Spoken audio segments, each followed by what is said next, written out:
what did you guys think of the Gal Gadot cameo? And it's almost like it's even more confusing for casual fans at this point who are going to see these films not knowing everything like we do, like our little bubble knows. Mm-hmm. We all know that this is all coming to an end really soon. Yeah. You got the Flash movie, you got Blue Beetle and something else. I think there's one more, the Aquaman 2.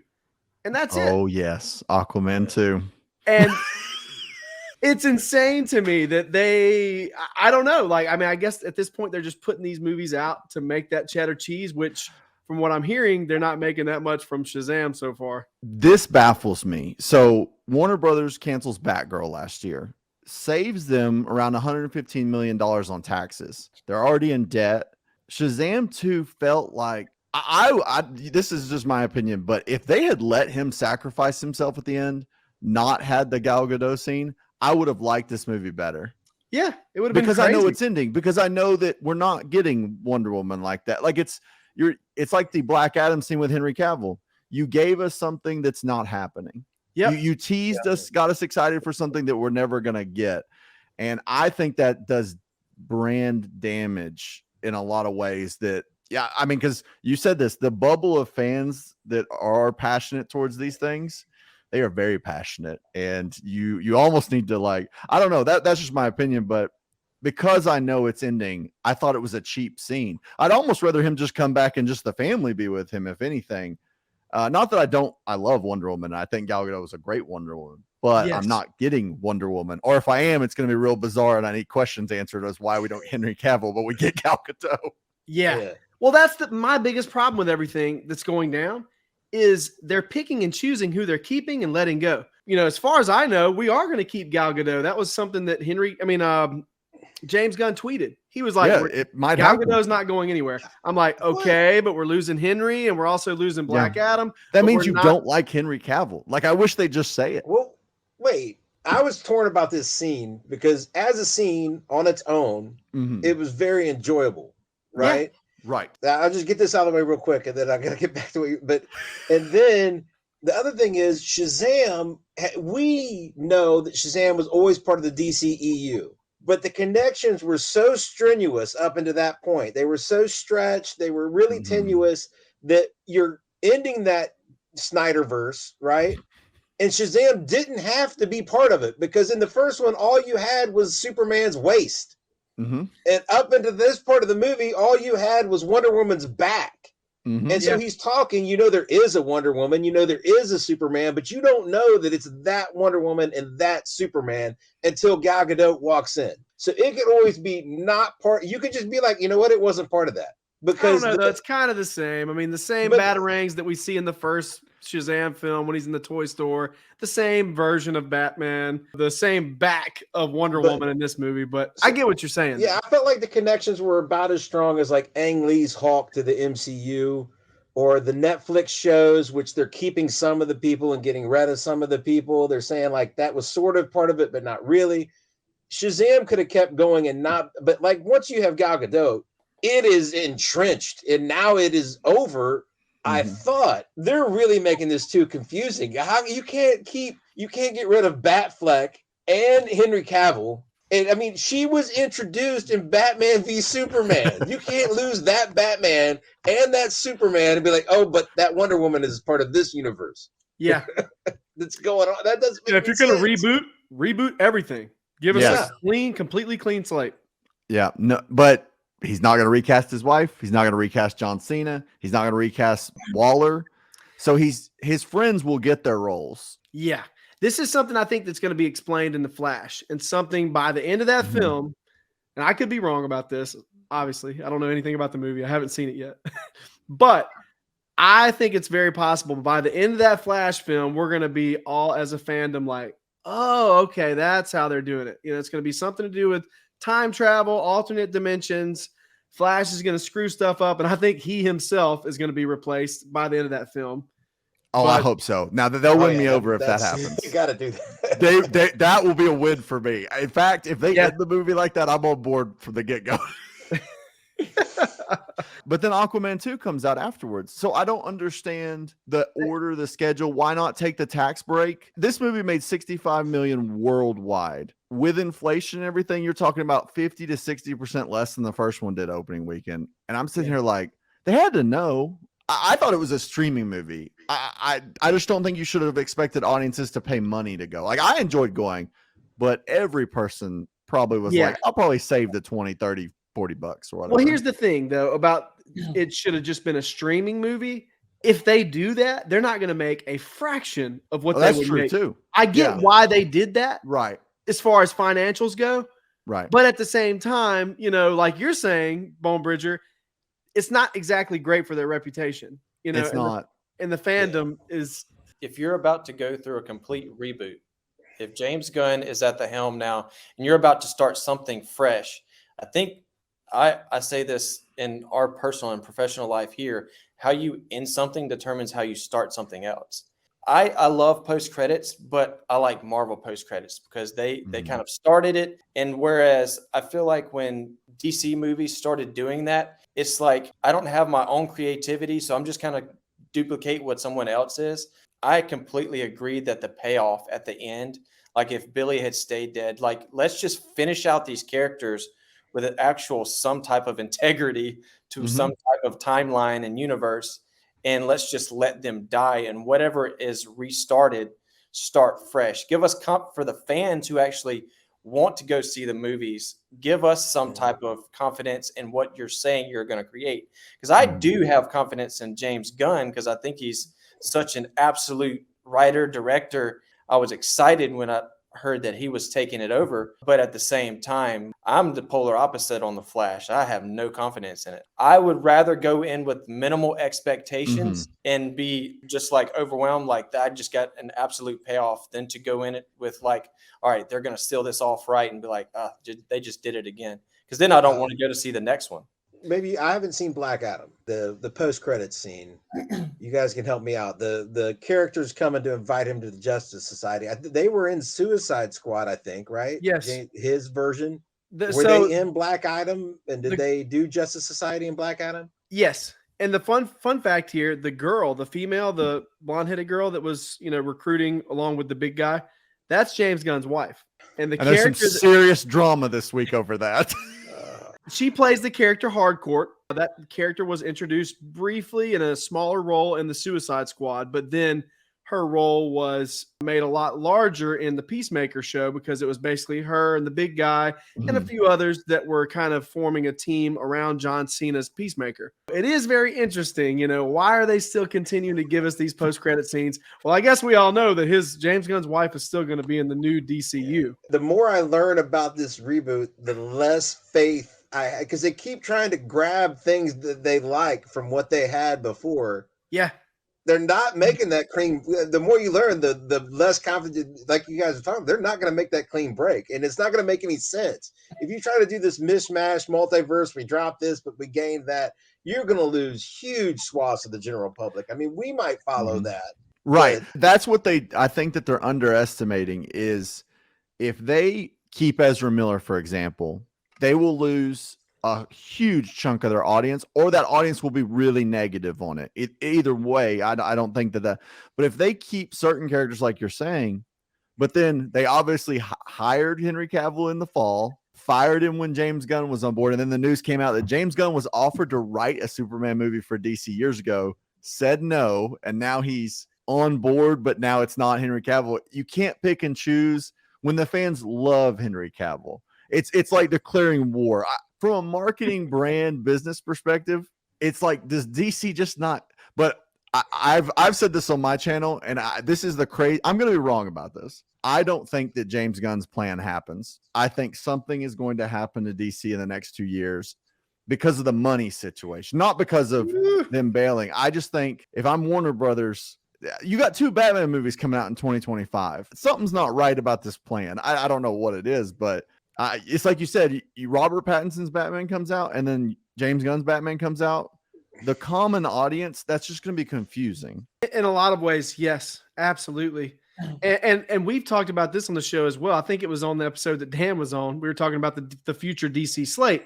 it is extremely like there's some odd decisions that were made there as far as what you're starting your universe off with. Characters and groups like the Authority, Creature Commandos, that kind of stuff. Well, I mean, it's animated, so it's a little bit different, I guess. But you want to start off with your most well-known, like Batman, Superman, bring the heat, baby. Green Lantern. No wonder they're $50 billion in debt at Warner Brothers. Like, I don't get this. Like, are they just trying to announce Batman? They're just mismanaging it so badly. It's like Discovery Warner wants Disney to come in and buy DC. I have started to wonder that. Is the goal here to put a plan forward and then sell DC? I know that sounds crazy to people, but the move is to streaming anyway. So if you're Warner Brothers, you want everything streaming. DC doesn't really help you there. Why not sell a DC? I mean, you could get 15 billion almost probably. You could get a crazy number from Disney or Netflix or Apple. Apple could pay you whatever number you want. You could just say, we want 30 billion. And Apple would be like, well, we have 58 billion in our back pocket. What would you want it in cash? Like, it's a lot more likely for Apple to buy them at this point, because let me tell you guys, Disney is, I don't think they're in a position right now where they can purchase Warner. Oh, yeah, no. They're still kind of recovering at this point. There's bad stuff going on at Disney. Yeah, a lot of bad stuff. That's why Iger was brought back in, and Chapek made a lot of very poor decisions, not just financially, but bringing his friends on board, and then also the whole Scarlett Johansson situation, how that was handled. That was a nightmare.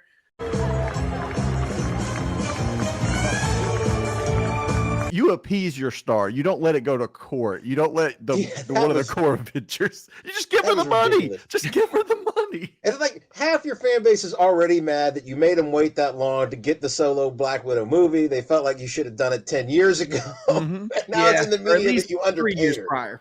Yeah, give her the money. It was like I don't get that at all. Like, I think that management is a problem, but you're right. The more I think about it, Apple, because they can play a different game. They can come in and say, it does not have to make a profit. Like, we can buy DC and it doesn't have to make a profit. It doesn't really matter, which that scares me, because Amazon did the same thing with Rings of Power.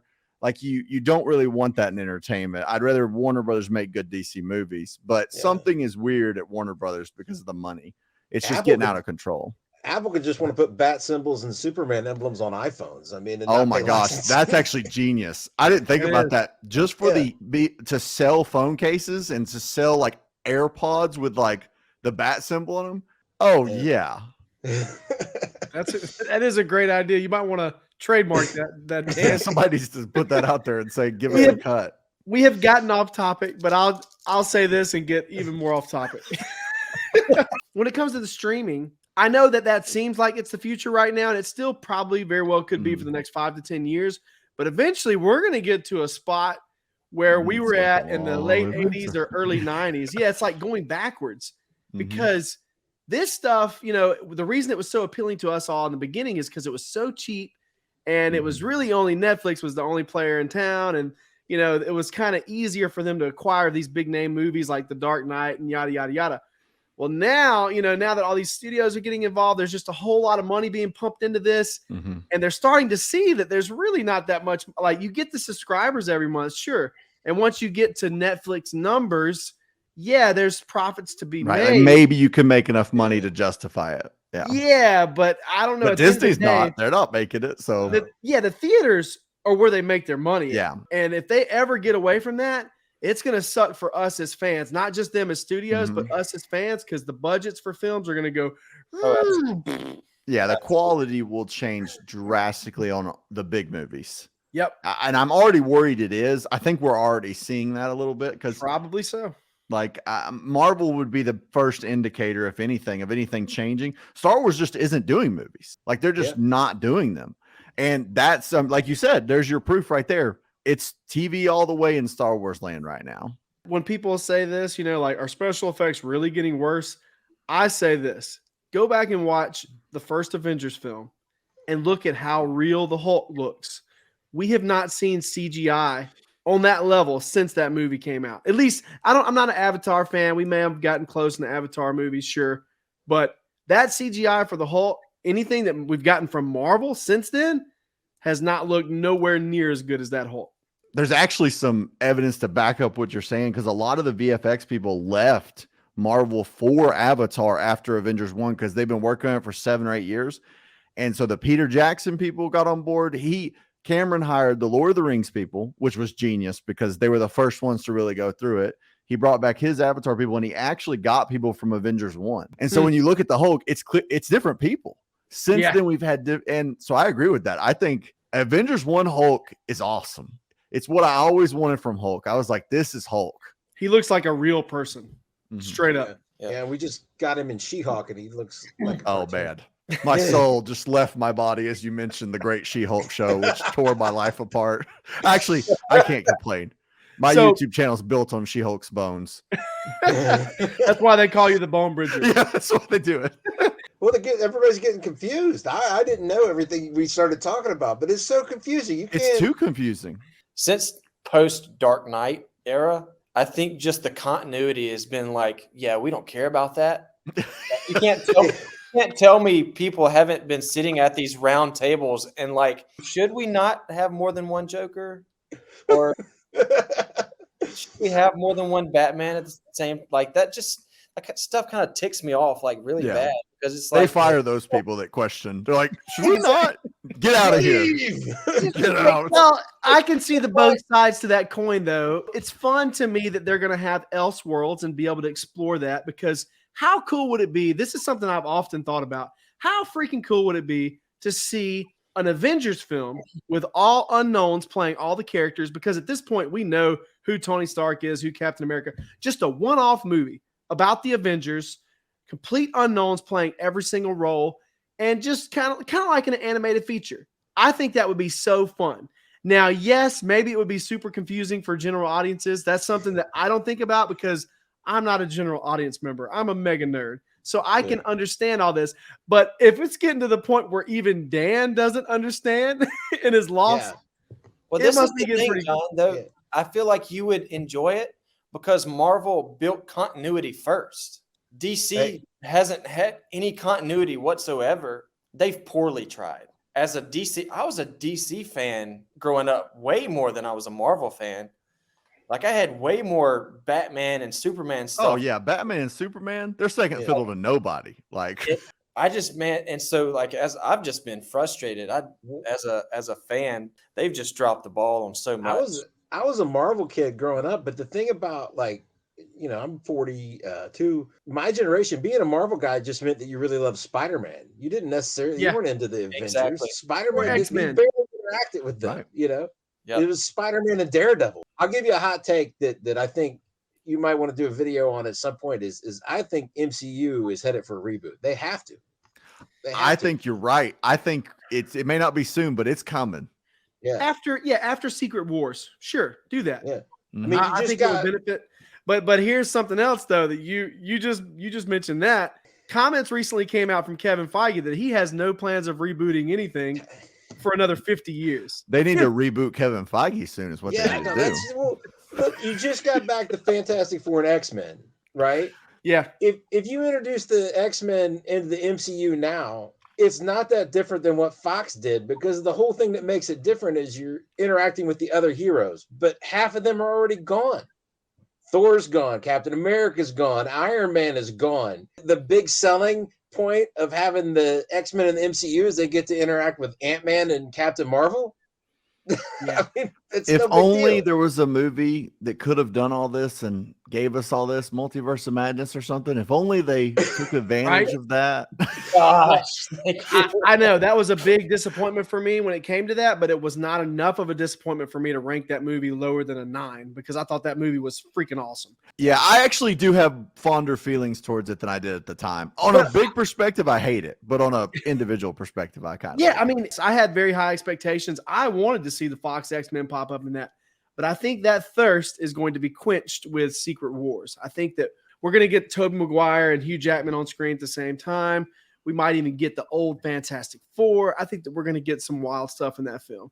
It'd be cool to see Wesley Snipes come back and pat Mahershala Ali on the back and be like, "You got this. Go get him, Tiger." Or take him out, take his stuff, be like, "Thanks for the upgrades." You know, like that's also a good choice.